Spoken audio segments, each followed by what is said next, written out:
My name is Hisham Noor. I'm a Sudanese activist and one of many people who are uprising against the dictatorship of Omar al-Bashir and his criminal regime. I'm recording this video to show you how bad the situation is in Sudan, especially that I might not have another chance to record this after being threatened to be killed and lynched in public for letting people know about their constitutional right. That is my only crime, which I'm proud of.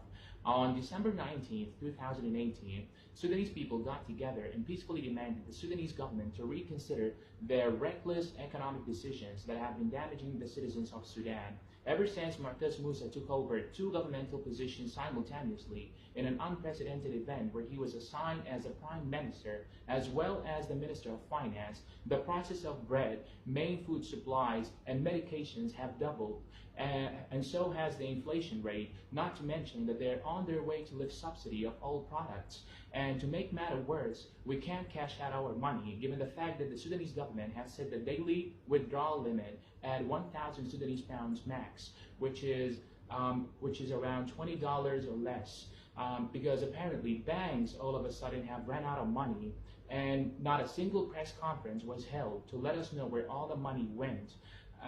So for the reasons mentioned, Sudanese people could no longer bear the excessive everyday life struggles, and economists anticipated imminent famine and a financial crisis, and so was the case indeed. I mean, the inflation rate has gone up so high that the Sudanese government has recently printed new banknotes of hundreds and 200s with no regards to the aftermath of going into such risky procedure.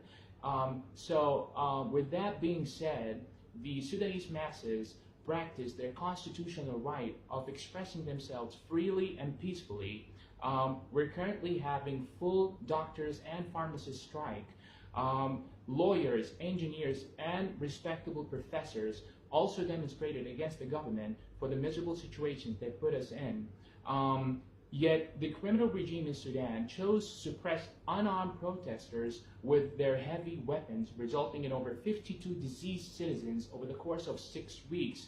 Most of them are only boys under the age of 24, let alone the hundreds of detainees of both genders whose backs were extremely injured by cruel whipping.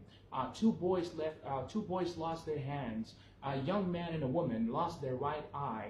A doctor was shot 14 times for treating injured protesters. A teacher was tortured to death by sticking a metal object of 52 centimeters long up his bottom, and to top it off, he was brutally beaten until his kidneys totally stopped functioning. I personally cannot leave my house. I can't meet my friends. I can't even get together with my family. I can't practice my constitutional right. I can't even pray in the mosque. I'm really worried about my own safety. My aunt was pulled over by a woman that works for the government who threatened her to have her 3 children killed if she doesn't give me away. And she's only given 1 week to do so.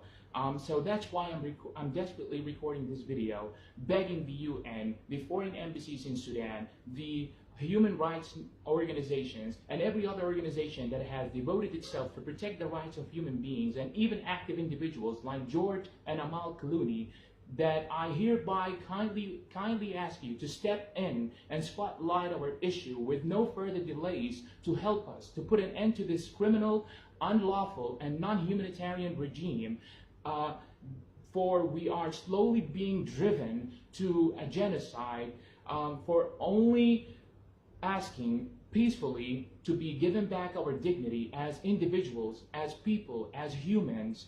I also urge Al Jazeera, CNN, BBC, Fox News, DW, Al Arabiya, Al Sharq, NBC, the New York Times to fulfill the professional standards and ethics of journalism and media, to reach out to the rest of the world, holding up our voices, the masses' voices that you swore to protect, foster, and deliver, so we can make the world better, more civilized, safer, and dictators-free.